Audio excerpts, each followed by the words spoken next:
Salut à tous, ici Stéphane de Forex-Trader.fr. Nous sommes le 30 avril. Autant dire la fin du mois, on va parler de l'EU parce que là il se passe des choses. Avant de démarrer, vous savez que les investissements sur le Forex sont des investissements risqués. N'y investissez que de l'argent, vous pouvez vous permettre de perdre. Tout ce que je dis maintenant reflète mes vues sur le marché, c'est pas un conseil pour y investir. En particulier, je décline toute responsabilité en cas de perte financière liée à l'utilisation du contenu de la présente vidéo. Maintenant que ceci est dit, si vous avez réussi à le comprendre, regardez ce qui se passe. Sur EU, on était dans un range, ok. On est sur le graphe mensuel. On a cassé ce qui semble être le support de ce range vers 1,1203 et on est en train, on pourrait même l'avoir retesté et être en train de faire un léger plus haut. D'un autre côté, ce chandelier est très petit. La paire a beaucoup de mal à monter et on voit aussi qu'on était depuis mars 2015, c'est-à-dire le moment où on a commencé à ranger, on a fait 1, 2, 3, 4, 5, on est allé 6 fois dans ces zones et à chaque fois on est revenu vers le bas très fortement. Mais on n'a jamais fermé 2 fois consécutivement au-dessus de 1,12 depuis plus d'un an. Si je vais sur la semaine, on avait une tendance baissière, on s'est mis à ranger, boum boum boum.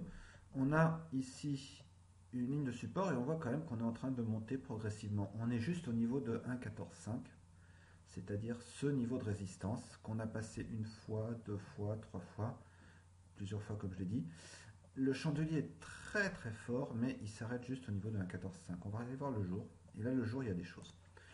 Sur le jour, les MAS que vous voyez ici sont en train de s'orienter vers une tendance haussière, avec MAS 100 qui passe sur 200, puis 55, puis 40, puis 20, donc c'est typiquement un début de tendance haussière, mais on est sur une zone de résistance. Le dernier chandelier est très violent et il arrive sur cette zone ici, que pour l'instant on n'a jamais vraiment passé depuis plus d'un mois. Si ici, mais ça n'a pas été ça n'a pas été confirmé.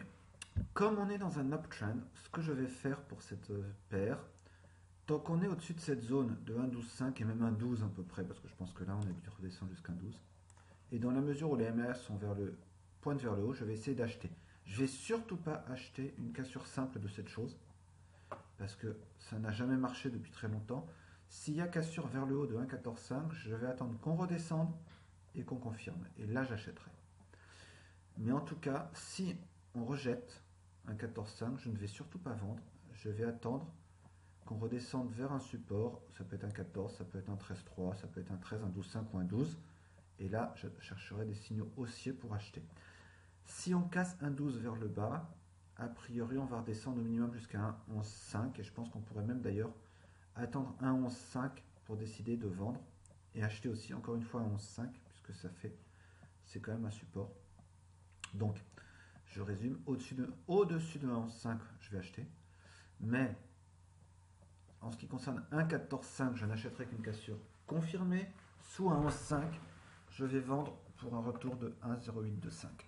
Je pense néanmoins, comme les MS pointent vers le haut, qu'on va casser, peut-être pas tout de suite, mais qu'on va casser un 14,5 et commencer à monter sérieusement. Mais encore une fois, quand on casse 14,5, j'attends une cassure confirmée avant d'y rentrer. Voilà, c'est ce que je voulais vous montrer pour aujourd'hui. Je vous souhaite une bonne semaine de trading. Je vais essayer de faire un peu plus de vidéos que la semaine dernière sur les analyses techniques. J'en ai pas fait du tout.